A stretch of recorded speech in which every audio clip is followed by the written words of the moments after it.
Listo, grabando. Bueno, señores, la última vez estuvimos viendo ciclos, bueno, bucles en realidad, bucles normalitos, que fue este repo. Vimos qué era la estructura de iteración o de repetición, ¿cierto?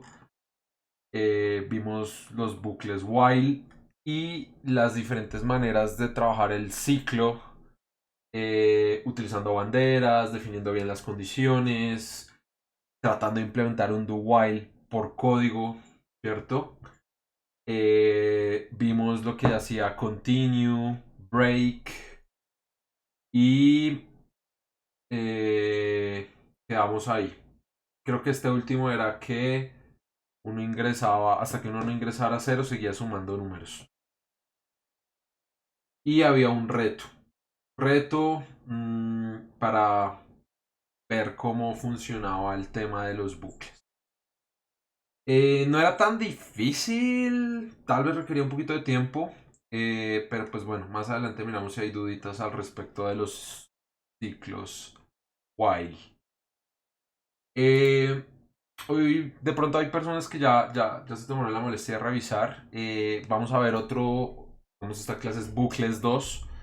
Vamos a ver lo que son los ciclos para o for, ¿cierto? Eh, es que no creo que entiendan un chiste, pero este es el ciclo favorito de Uribe, el ciclo for.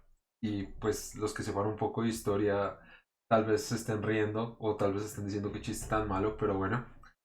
En Python este ciclo, señores, no se utiliza tanto. Gracias, me sentí ya bien, como media hora después. Eh, este ciclo no se usa tanto, eh, a diferencia de otros lenguajes, como por ejemplo JavaScript o C, incluso se usa bastante. Eh, Tiene unos usos bien específicos que vamos a ver en qué casos es. Pero realmente en lo que respecta a iteraciones, eh, el que más se usa es el while. Este tiene una función bien específica. ¿Listo? Entonces el ciclo for o para. ¿Listo? Em, la principal utilidad que tiene en Python este ciclo es para recorrer colecciones de datos. No nos vamos a centrar tanto en qué es una colección de datos.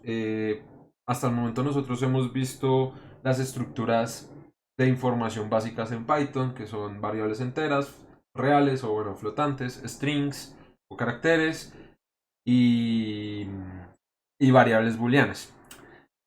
No hemos visto la manera de agrupar ese tipo de variables o cualquier otro objeto que se pueda crear en programación, ¿cierto?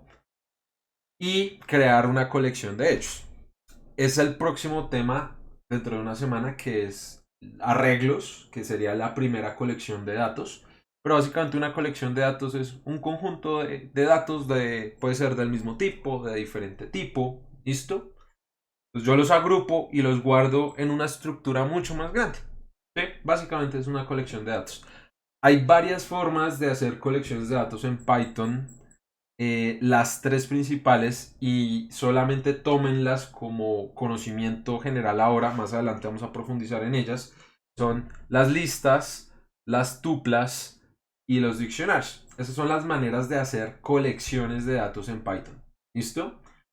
De momento, no vamos a detallar cómo se usa cada una, porque pues son temas un poco más adelante, pero pues son colecciones de información. ¿Listo?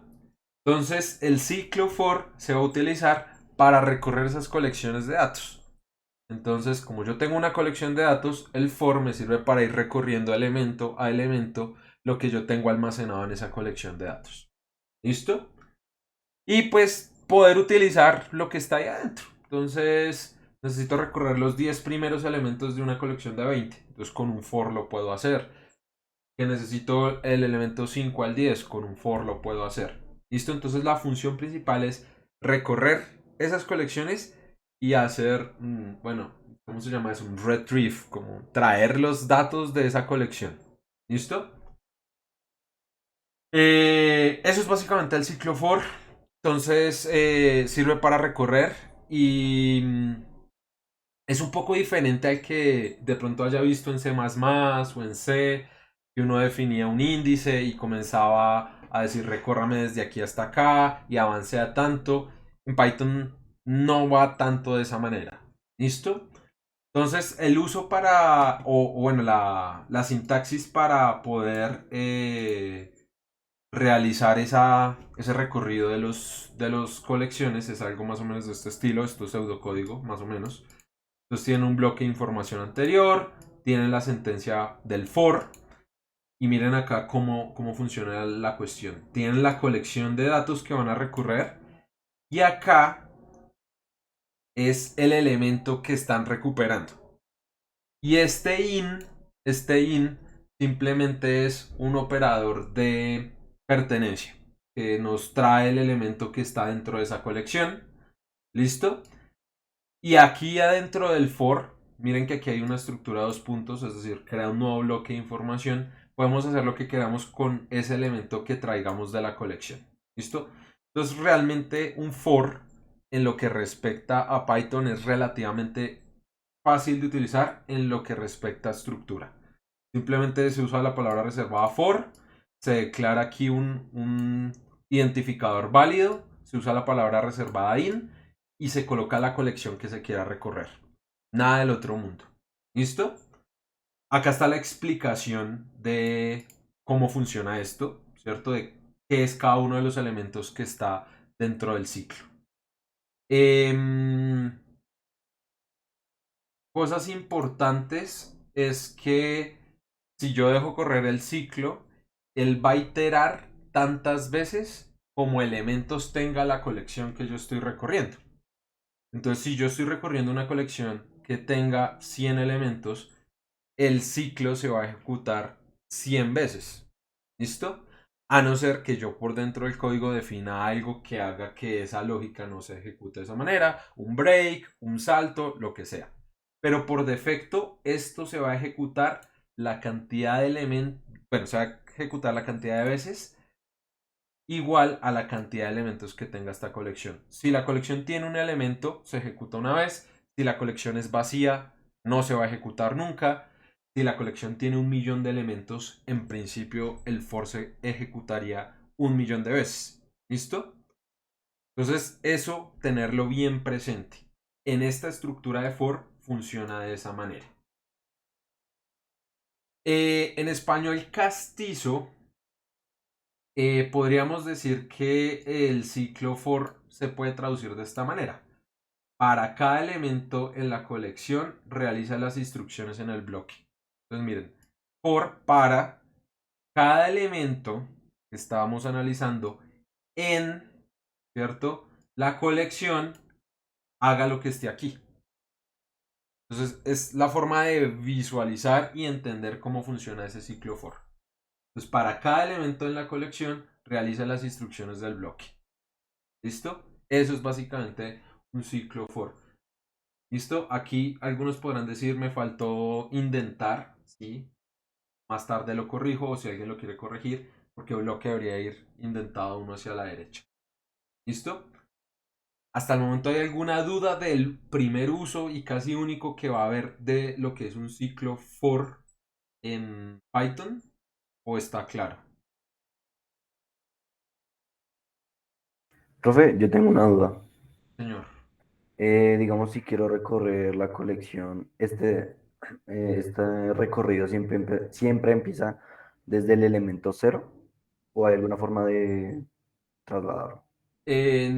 No, él comienza, pues no es digamos, no lo hemos visto lo de los índices, pero en principio el primer elemento tiene el índice cero. ¿Sí? Es un poco inusual, pero a la larga se van a dar cuenta que es útil. Entonces la respuesta es sí. El ciclo va a iniciar desde el primer elemento, que corresponde al índice cero de lo que se esté recorriendo. A no ser de que yo me ponga a modificar el ciclo. Más adelante vamos a ver que uno, jugando con las listas o con las tuplas o con lo que vaya a recorrer, puede, pues, modificar ese inicio. Pero desde la declaración, él siempre va a comenzar desde el primero, y si yo no le hago nada raro, él va a terminar en el último elemento. ¿Listo? Listo. Bueno, entonces acá yo puse listas entre ese asterisco porque no tiene sentido ver un for, un ciclo para, si no tenemos un coleccionable para iterar. ¿Listo? Entonces, este tema de listas, de hecho, ya lo estoy completando, bueno, me hace falta un poco, es la introducción a arreglos o vectores en Python y es lo de la clase 13, ya más o menos está acá. Entonces, de pronto si lo quieren ir adelantando, aquí hay alguito. Pero para la clase de hoy vamos a ver lo básico de las listas. ¿Listo? Lo básico. ¿Listo? Es un tipo de dato en Python que permite almacenar una colección de objetos. Yo sé que en este momento ustedes dicen, bueno, ¿qué es un objeto? Hasta el momento, como les decía, hemos visto unas variables, ¿cierto? Un objeto, y lo van a ver en su próximo curso orientado a objetos, es una forma abstracta de algo del mundo real que ustedes traen a la programación. En principio, ustedes pueden definir un objeto como cualquier cosa, es decir, en los orígenes de la programación únicamente se tenían variables con un sentido físico o matemático, como pueden ser los enteros, los flotantes, los booleanos, porque eso tiene un sentido físico y pues evidentemente matemático. Pero pues no sé, yo no podía declarar una variable tipo mouse, porque esto ¿qué sentido tiene desde la física? Es decir, desde la programación, desde las matemáticas, yo cómo defino un mouse. Entonces se van a dar cuenta que se puede abstraer la información y decir, bueno, un mouse es un tipo de dispositivo que tiene una serie de propiedades y tiene una serie de funciones. Entonces, ¿qué propiedades tiene? No, que tiene una masa, que tiene una velocidad, que tiene bla, bla, bla, y que tiene unas funciones. Entonces, que yo le puedo capturar información o que yo le puedo prender un LED o bla, bla, bla. Entonces, en general, el paradigma de orientado a objetos es traer abstracciones del mundo real al mundo de la programación de cualquier cosa. Por eso, digamos, se usa la palabra como general objeto. Pero de momento, como nosotros no tenemos la concepción de objetos, hagan de cuenta que una lista simplemente es una colección de variables de las que conocemos. Enteros, strings, booleanos, lo que sea. Y lo que yo hago es meterlos en esa colección y asignarles una posición. ¿Listo? Eso es básicamente una lista. Las listas tienen muchas más propiedades, vamos a verlas después, son mutables, se les pueden agregar, quitar, hacer cosas, ¿listo? A diferencia de otras estructuras. Y lo importante de estas colecciones es que además del objeto que estamos almacenando, vamos a tener un índice.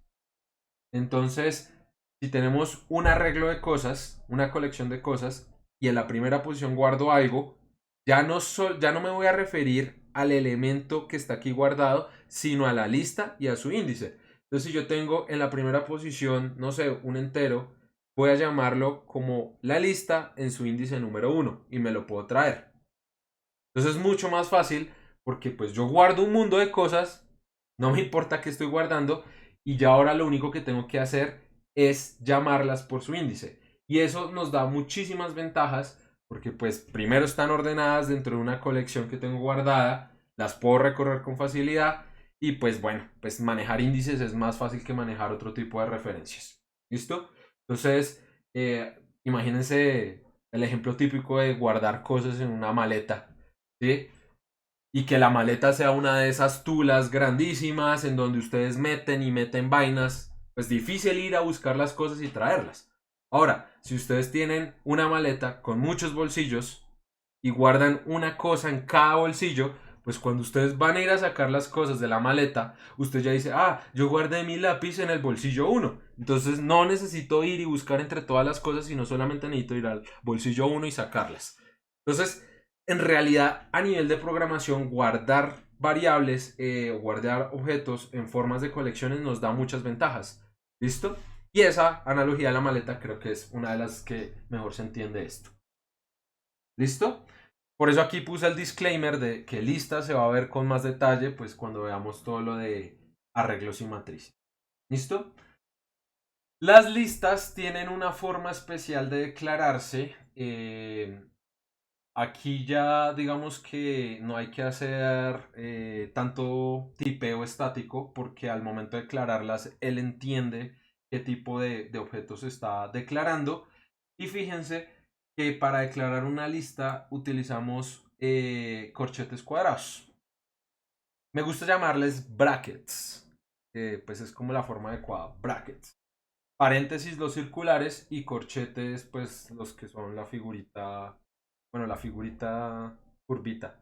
Brackets, corchetes cuadrados. Entonces cuando llega a brackets ustedes ya van a decir, ah, este man se refiere a corchetes cuadrados. Entonces ustedes simplemente abren y cierran corchetes cuadrados o brackets, meten los elementos que quieran y los separan con comas.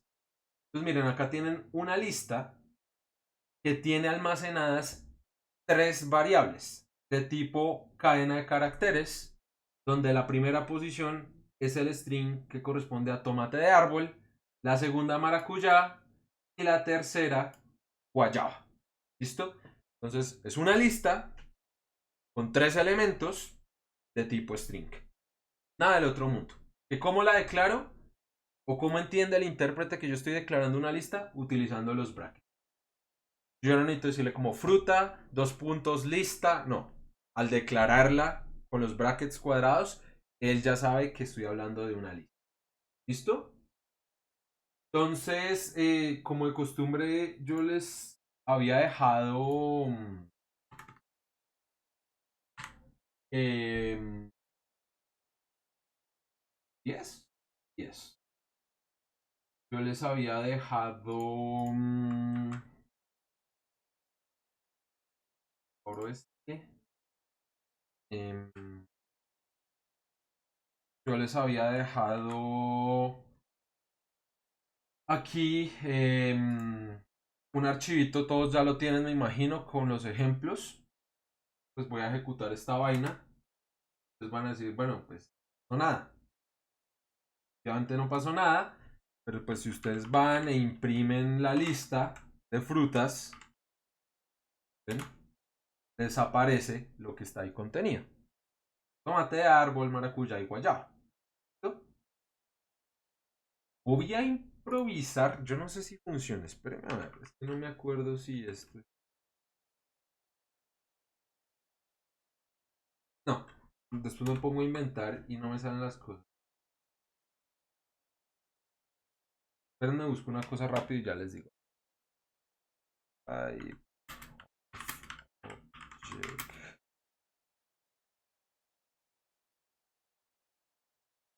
Ah, ya me acordé. Type. Entonces, cuando yo le pregunto a Python que qué tipo de variable es, o en este caso qué tipo de objeto, es la variable frutas, me dice que es una lista.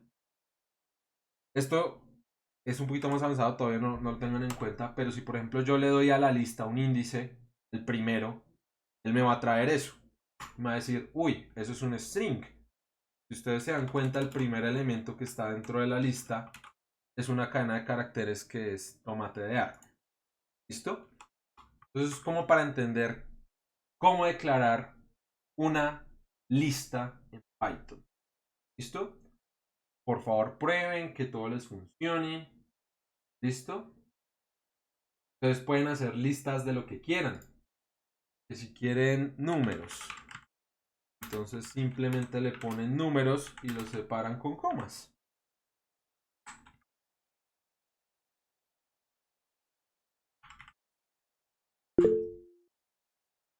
Miren ahí, declarar una lista que tiene tres enteros. ¿Listo? Señor Morales.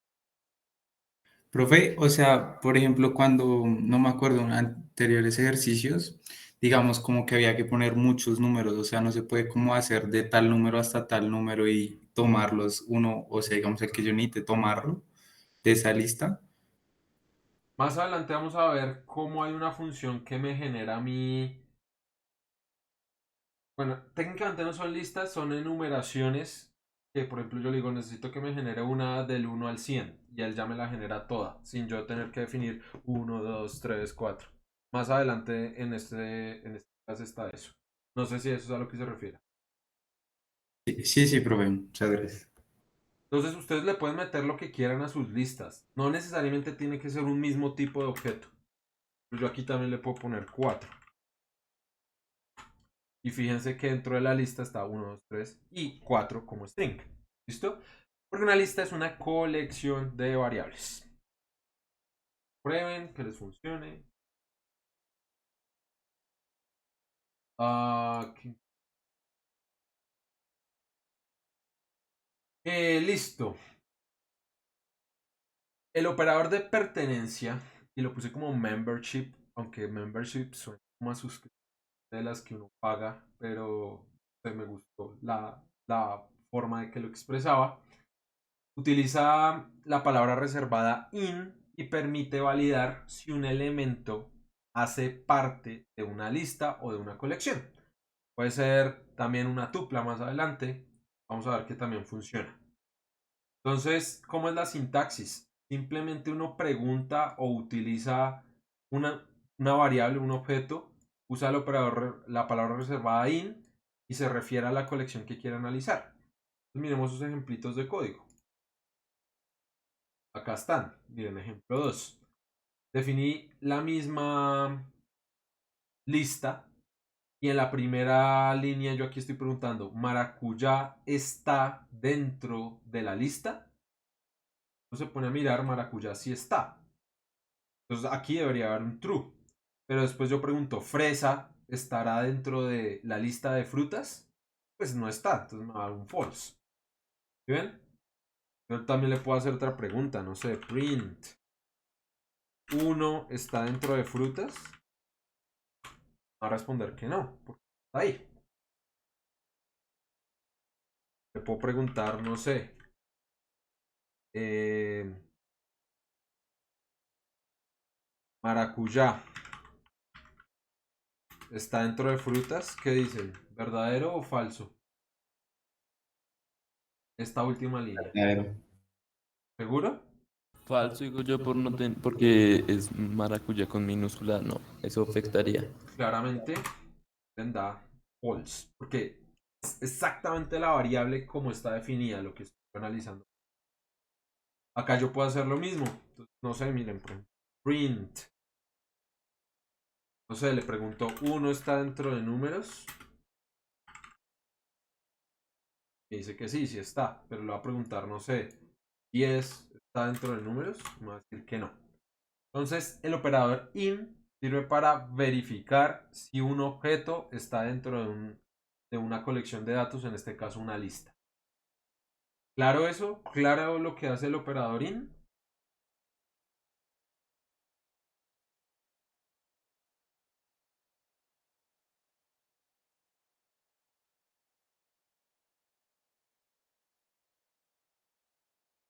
Y ahora sí, el ejemplo 3, la utilidad del for.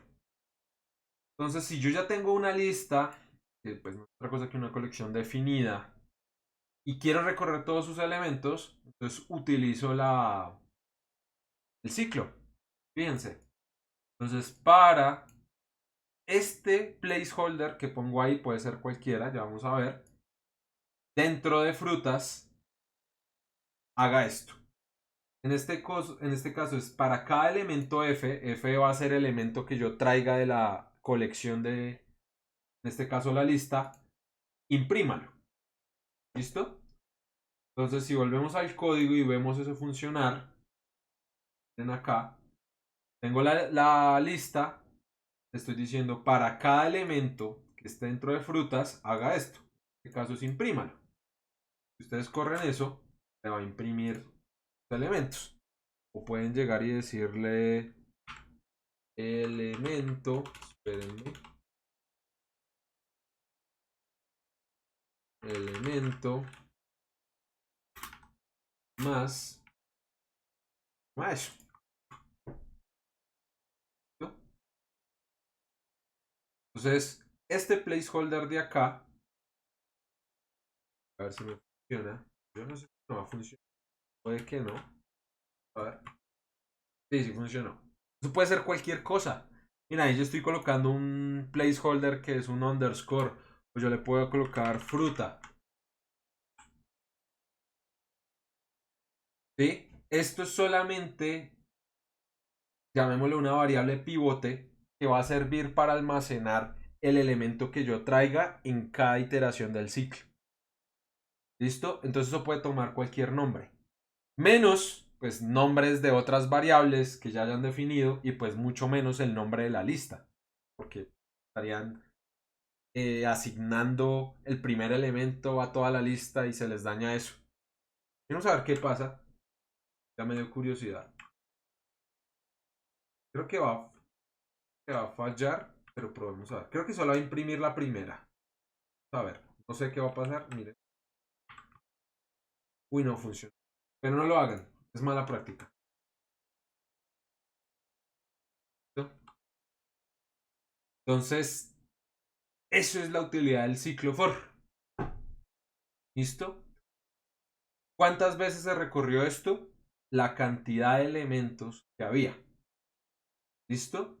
Si quieren colocar la cantidad de iteraciones, pues tendrían que definir variable, no sé, i, que va a ser un entero, y vamos a iniciar en 0 o en 1, para que no haya tanto problema.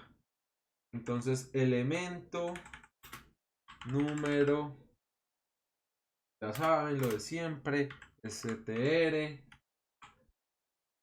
y, ¿cierto? Y acá otra vez,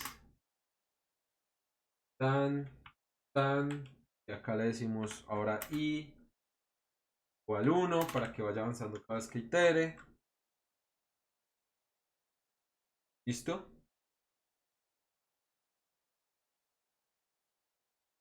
Como tal, el control del ciclo está dado por la colección, en este caso la lista.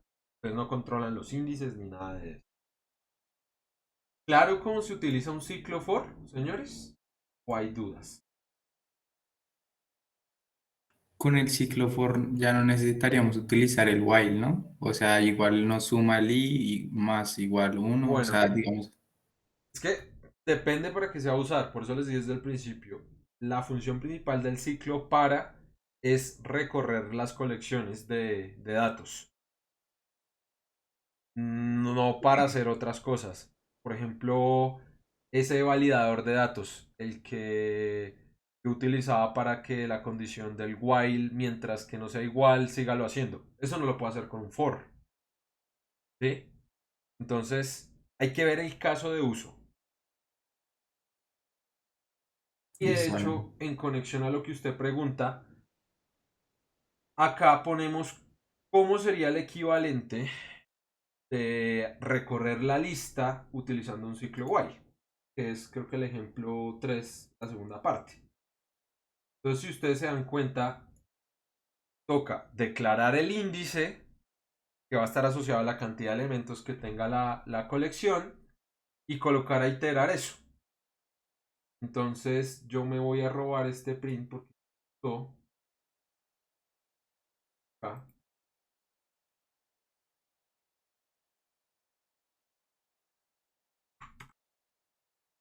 Y miren que pues eso comienza en 0, los índices. Entonces, aquí que estoy haciendo, defino la lista, defino el índice. Los índices en Python de las colecciones comienzan en 0. El elemento número 1 tiene índice 0. El elemento número 2 tiene índice 1. El último elemento tendrá n-1. Pues así comienzan los arreglos. Y miren lo que yo tengo que preguntar. Mientras que el índice sea menor a la cantidad de elementos que tenga la lista.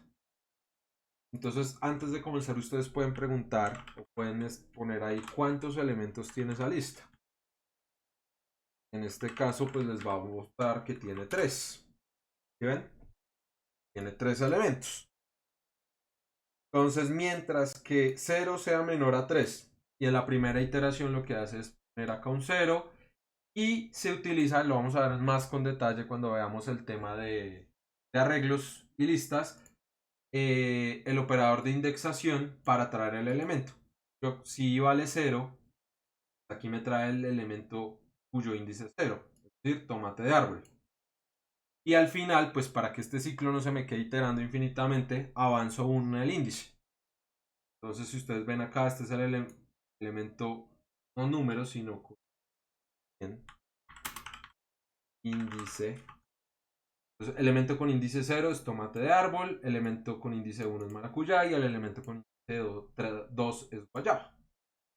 Entonces, fíjense que esta notación o esta forma de recorrer los arreglos es un poco más larga, porque pues tengo que definir el índice, tengo que colocar la condición de actualización, entre otras cosas.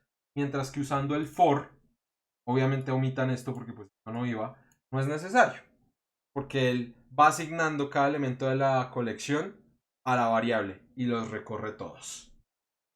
Entonces, técnicamente, si usted me preguntaba que ya no es necesario usar el while, pues aquí ya es cuestión de preferencias. Es mucho más corto y conciso usar el for para recorrer listas o enumeraciones o tuplas o colecciones y utilizar la estructura de iteración. Pero la estructura de iteración por defecto en Python es el ciclo mientras. ¿Listo? ¿Claro? ¿O hay preguntas?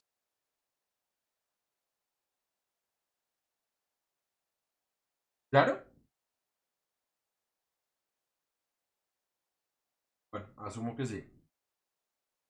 Aquí hay otro ejemplo. Dada la lista de frutas, imprimir sus elementos hasta encontrar la fruta guayaba. Miremos el código. Entonces miren, tengo una nueva lista. Los elementos son pera, maracuyá, guayaba, lulo y granadilla. Declaro mi ciclo for. Entonces para cada elemento f en la colección de frutas, imprimo el elemento y cuando el elemento sea igual a guayaba, páreme el ciclo. Corrámoslo a ver. Miren, solo imprimió hasta guayaba. Si yo comento esto, él me va a ejecutar todo el recorrido. Me va a mostrar todas las frutas. Pera, maracuyá, guayaba, lulo, granadilla. Y si por ejemplo yo le cambio acá que ya no sea igual a guayaba, sino por ejemplo que sea igual a lulo, entonces va a parar el lulo. Entonces por eso les digo que por defecto el ciclo se va a ejecutar tantas veces como elementos tenga la colección, a no ser que yo coloque una lógica dentro del ciclo que haga que se rompa o ya no siga haciendo las mismas cosas. ¿Listo? ¿Claro este ejemplo o hay dudas?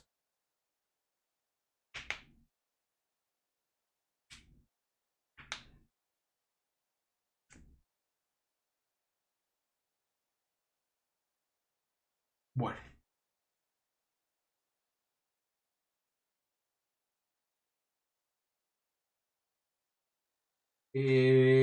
Ahora, la pregunta que hacía su compañero y es, bueno, pues va a ser bastante harto si yo de pronto tengo que generar las listas a mano. Si yo me tengo que poner a definir una lista de los números del 1 al 100, escucha esa vaina complicado porque pues, 1, 2, 3, 4, 5, 6, bla, bla, bla. Entonces, hay un operador en Python que nos permite traer colecciones de enteros, aclaremos eso, que satisfagan ciertas condiciones. ¿Listo? Entonces, esa función por defecto que trae Python se llama range. O es un tipo de colección específica, pues que la vamos a llamar rango. Porque eso es lo que hace, define un conjunto de números con unas propiedades específicas. ¿Listo? Bueno, aquí decimos que se pueden iterar de varias formas. Una de ellas son los rangos, ¿cierto? Que es un intervalo semiabierto definido por un valor inicial, el lado cerrado del intervalo, un valor final, es decir, un valor final que es donde termina, que es el lado abierto, es decir, no lo incluye, y un valor de incremento o decremento usado para que a partir del valor inicial se vaya avanzando. ¿Listo? Entonces eso es como decir, yo necesito una lista cuyo valor inicial va a ser el 0, su valor final va a ser el 100 y el número con el cual se va a dar el incremento va a ser 1. O yo puedo decir, necesito esa misma lista, pero no que avance de A1, sino avance de A2. O puedo hacer esa misma lista y que avance de A3 o avance de A50. Lo importante de la función range es que hay que especificarle el número de inicio, el número de final y opcional el incremento. Si uno no le define el incremento, por defecto él toma 1. ¿Listo? Entonces miren, acá hay unos casos y vamos a ver pues, con código cada uno de ellos. Cuando yo llamo range y solo le especifico un número, lo que él va a hacer es que me va a tomar una colección de enteros desde el 0 hasta el número n-1. Porque acuérdense que es una colección semi-abierta. Es decir, toma el valor inicial cerrado y abierto el final. Entonces, si yo le digo, por ejemplo, range 5, me va a generar el 0, el 1, el 2, el 3 y hasta el 4. Y ustedes se van a preguntar por qué esa cuestión de que sea semiabierto al final. Por el hecho de que las posiciones en Python, en C++, y en casi todos los lenguajes, están corridas los índices 1. Es decir, comienzan desde 0. Entonces el hecho de que estén corridas hace que generalmente no tomen el último valor. Y por eso es como un intervalo semiabierto. Esa es la real razón por la cual esto funciona así. Si yo le defino un range y le defino el número de inicio y el número de final, entonces lo que va a generar es una colección desde el número inicial hasta este número menos 1. Entonces si yo le digo range desde 1 a 5, entonces me hace 1, 2, 3 y 4. ¿Listo? Simplemente me define el elemento inicial desde donde va a comenzar esa colección de datos. Y si adicionalmente le coloco el incremento o decremento, pues lo que va a representar es el salto que hay entre esos números. Entonces, si yo no le defino nada, por defecto va a tomar 1, pero pues yo le puedo definir que sea 2, menos 2, 5, dependiendo de lo que yo quiera generar. Aquí está explicada la lógica de cada uno de ellos. ¿Listo? Pero pues yo creo que esto se entiende mejor viéndolo con codiguito. Vamos a los ejemplos. Entonces miren, cuando yo solo le pongo un número, entonces aquí le estoy diciendo un range. ¿Listo? Entonces range 6 me va a generar la secuencia desde 0 hasta 6 menos 1 que es 5. Es decir, 0, 1, 2, 3, 4 y 5. Y para poder ver qué me generó, pues necesito usar un for. ¿Listo? Entonces miren, aquí le digo for para los números en este rango e imprímalos. Miren, me generó el 0, 1, 2, 3, 4 y 5. Y alguno va a estar diciendo, pero ¿qué pasa si yo le doy imprimir al range? Miremos. Y me va a decir que es como una enumeración, una colección, algo así. ¿Sí? Como tal no nos vamos a entrar en el detalle, pero eso es una variable especial de Python que le diga que cuenta de 0 a 5. ¿Listo? Si ustedes le dicen el tipo, les va a decir que es del tipo range. ¿Listo? Entonces, como concepto, él les está generando una colección de datos para contar que va desde 0 hasta 5. Y para poderlas recorrer, pues necesito usar el ciclo for. ¿Listo? Ojo, señores, range no me genera listas, me genera enumeraciones, que son ese tipo de variable especial que sirve para recorrer. ¿Listo? Entonces, tener mucho cuidado con eso. Voy a intentar hacer una cosa, no creo que funcione, pero probemos algo. ¿Qué pasa si yo le digo un print? Puede que funcione, pero es muy chambón. A ver. Puede que funcione. Sí funcionó, pero es chambón. Aquí lo que estoy haciendo es convertir la enumeración del range a una lista. Si se fijan, estoy utilizando el operador de casting y la convierto en una lista. Se puede hacer, no es lo mejor, pero pues técnicamente es posible. Y de hecho, pues, si hacen eso, aquí le ponen como lista números, pues también la pueden recorrer. Y acá pues le van a poder decir que ahora les recorras lista números.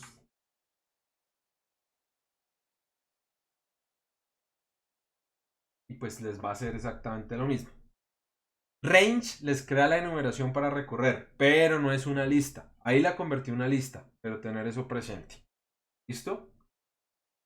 Miremos este otro ejemplo. Un range con número de inicio, número final. Entonces le digo desde menos 7 hasta 8 abierto. Entonces me va a generar desde menos 7 hasta 7. Porque recuerden que semiabierto al final. Y pues lo mismo, si los quiero ver, pues tengo que generar un for para poderlos recorrer. Si ustedes corren eso, pues se van a dar cuenta que los elementos que generaron van desde el menos 7 hasta el 7. ¿Listo? Entonces, ojo, el último elemento no va a llegar hasta ahí. Llega uno antes. Tengan eso presente. Y el otro ejemplo. Un range que comienza en 11, va hasta 19 y va aumentando de a 2. Si ustedes lo corren, miren, les genero el 11, el 13, el 15, el 17 y el 19. Porque el incremento que le puse es que vaya aumentando de a 2. Por ejemplo, si aquí le pongo de a 3, me va a generar el 11, 14 y 18. Y tengo que cambiarle este acá. Miren, 11, 14 y 18. ¿Listo? Esto puede generar arreglos vacíos. Por ejemplo, si yo le coloco un operador de decremento -1, no genera nada. Porque pues le estoy diciendo vaya del 11 al 19 restando de a 1. Pues yo le resto, no alcanzo ese número, entonces me genera un arreglo vacío. Pero por ejemplo, si yo le digo vaya del 20 hasta el 11, bueno, hasta el 12 en este caso, decrementando de a 1, sí me debería funcionar. Miren, me genera 20, 19, 18, 17, hasta el 12. Entonces, dependiendo del número de inicio, el número final y el operador de incremento-decremento, pues les va a generar una enumeración que puede tener elementos o puede estar vacía. ¿Se entiende esto o hay dudas? Todo claro. Mira, aquí hacemos una pregunta interesante. ¿Qué pasa si le doy, por ejemplo, un range -2? Vamos.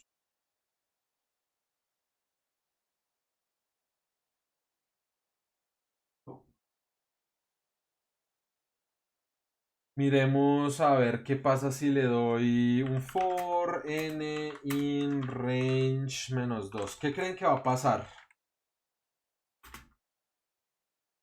¿Qué creen que va a pasar, señor? ¿Mostrará el antepenúltimo? Sí, el antepenúltimo. ¿Señor? ¿Mostrará el penúltimo, perdón?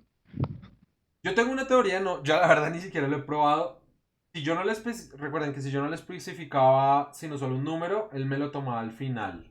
Entonces el inicial me lo tomaba como 0. Pero entonces si yo no le especifico número de incremento, él me los toma de a 1. Entonces es como decirle de 0 a -2 con incrementos de a 1. Seguramente me va a decir que es vacío. Pero probemos. Sí, efectivamente es vacío. Si yo por ejemplo le especifico 0, 2 de -1, va a funcionar, ¿no? De -2 hasta 0, viendo. Ahora sí, cosa diferente que pues si yo le pongo un 0 al principio, creo que ahí también va a dar error sin. Porque pues yo no puedo ir de 0 a -2 aumentando de a 1. Por ejemplo, le digo decremente a -1, pues sí lo va a poder hacer. ¿Claro? ¿O hay preguntas? range.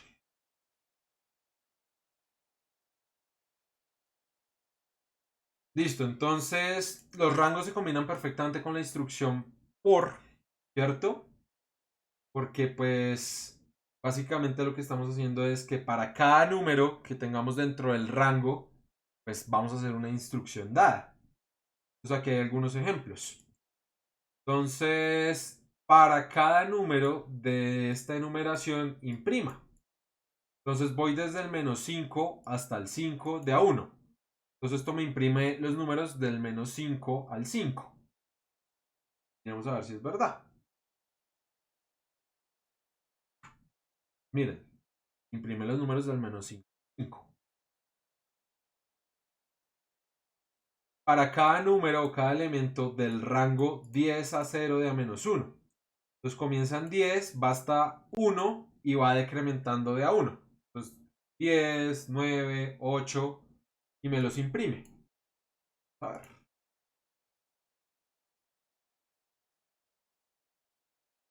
10, 9, 8, 7. ¿No? Y para cada elemento de 0 hasta 54, aumente de a 5 e imprima.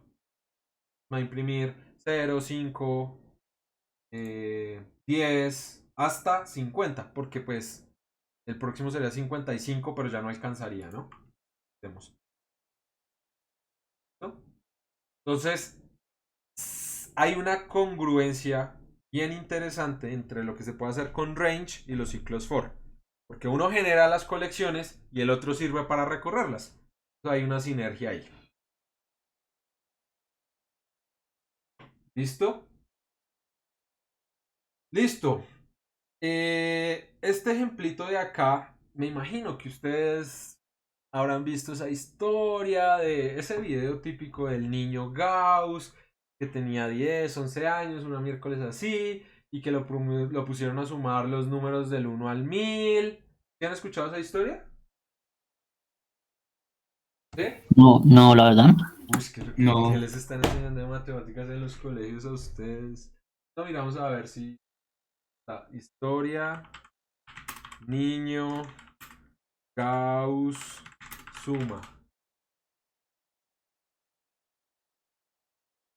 Era porque, mire, eso no me lo estoy inventando. Mire, aquí está JB, no sé, Butner o Botner, como se pronuncia esto, maestro en colegio alemán, castigó a los niños. ¿A qué? Castigó a todos los niños, bueno, no sé si eso es un castigo, a sumar los 100 primeros números naturales para tenerlos entretenidos y callados un buen rato. Carl Friedrich Gauss obtuvo la respuesta casi inmediato. 1 más 2 más 3 más 100 más igual a 5050. Una historia 1000 veces contada. Todos los profesores de primaria y secundaria se la cuentan a sus alumnos. ¿En serio no les dijeron nunca esto? ¿No? Es así que uno para hallar la suma era el 1 más 100 y casi te iba a dar lo mismo. Sí, Por eso no es una historia que me estoy inventando. Pero bueno, igual más adelante ustedes lo van a ver. Creo que en integral van a ver series. Bueno, de pronto en diferencial también. Si ven esa vaina variable compleja, ahí ven el resto de series. Y es bien interesante porque van a comenzar a ver las que convergen, las que no. Bueno, una serie de propiedades. Por ejemplo, esta, que es la suma de los naturales, converge a esto. ¿Listo? Entonces, miren que si uno suma a los naturales, 1, 2, 3, bueno. Bueno, en realidad, si les suma el 0 no hace la diferencia. Pero en realidad son los cardinales los que contar. Le da que el resultado final es la cantidad de elementos multiplicado por la cantidad de elementos más 1 sobre 2. ¿Listo? No me pregunten cómo se llega a eso, pero eso tiene una demostración. Y no es leyendo la historia de Gauss. Eso tiene una serie ahí de cositas matemáticas interesantes que la verdad ya se me han olvidado muchas. Pero entonces fíjense que queremos saber cuánto es esta suma. ¿Listo? Podríamos ser genios como Gauss para poderlo calcular, o podríamos usar la magia de la tecnología para hacerlo. ¿Listo? Vamos a usar la magia de la tecnología. Entonces, un prompt de un int para ingresar el número hasta el que queremos contar, una variable para almacenar la suma, y miren lo que estamos haciendo acá, un for. Y vamos a generar una colección de números que va desde el 1 hasta n más 1. Porque acuérdense que esto es un intervalo semicerrado. Es decir, si yo le digo aquí 10, yo tengo que definir el range hasta el 11. ¿Listo? Y miren lo que hago. Simplemente a la variable suma, en cada iteración del ciclo, le voy sumando la variable i. Y al final, suma me va a almacenar la adición de todos los elementos del rango. Sonó muy difícil, vamos a verlo en código. Entonces, probemos. Vamos a ver si Gauss tenía razón. 100. Si da 5050. Pero entonces pongámosle a esto unos printzazos para ver qué está pasando por dentro. Iteración, número, espacio más str y vamos mirando cuánto va la suma.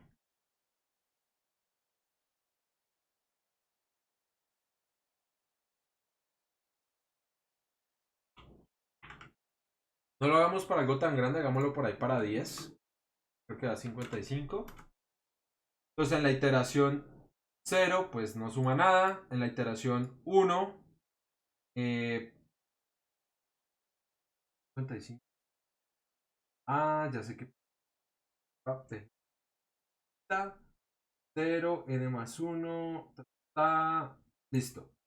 Comience desde 1 para que sea. Y 10. A ver. Y espérenme porque la primera suma 0. Está bien, suma 5. La primera iteración entra y suma vale 0.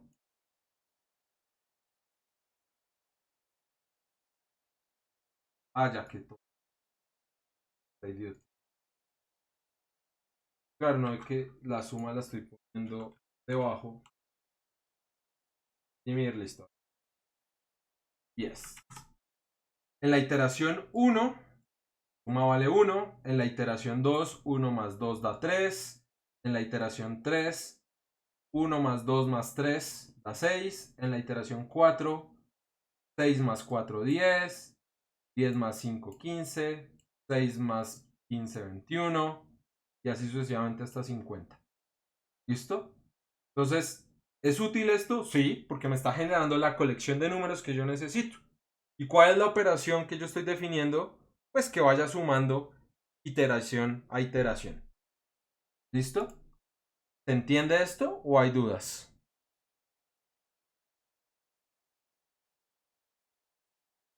Señores. ¿Sí? Sencillo, nada del otro mundo. Como yo también quiero participar, voy a mandar mi reacción, pero de llorar. ¿Listo? ¿Qué otra iteración? A ver, aquí. Ahí. Uy, hay corazones.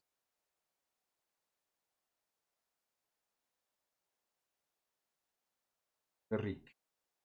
Listo. Esto también lo podrían hacer con un ciclo while. Creo que está ahí el ejemplo. Miren, simplemente, ¿qué tengo que hacer?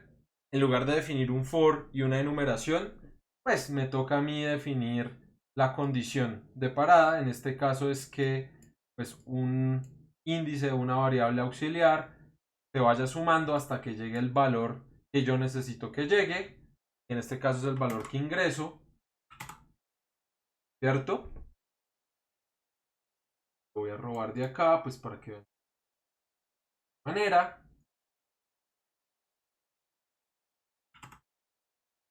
Iteración 1, la suma es 0. Bueno, es que aquí lo estoy haciendo desde 0. Voy a hacer desde 1. ¿Listo? para que no tenga tantas iteraciones, entonces dejémoslo desde 1. Iteración 2. Porque ya le puse la suma. Y antes.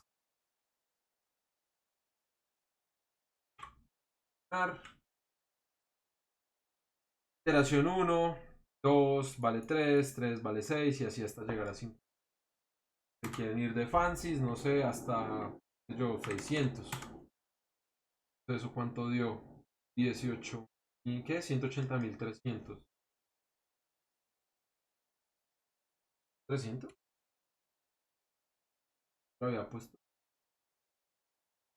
igual. 180.300. Entonces también lo pueden hacer con ciclos while. A lo que voy es que el for tiene un uso muy particular, que es para recorrer colecciones. Y eso también lo pueden hacer mediante un while, sí. Pero pues el for les da una estructura un poco más concisa. Y eso es el ciclo for. Mágicamente no es tan difícil. Muchas personas dirían, uy, es más difícil. Yo había visto que tenía que declarar un índice y una condición y un no sé qué. No. En Python realmente solo sirve para recorrer colecciones. La primera colección que vimos fueron las listas. La segunda son los rangos. Luego vamos a ver tuplas. Y ya. Para eso sirven los for. Hay un retico 8. Pero pues está sencillo, miren, imprimir un listado con los números del 1 al 100 y su respectivo cuadrado. Entonces pueden usar un range, genera los números del 1 al 100 y dentro del for meten que le vea al cuadrado. Buenísimo.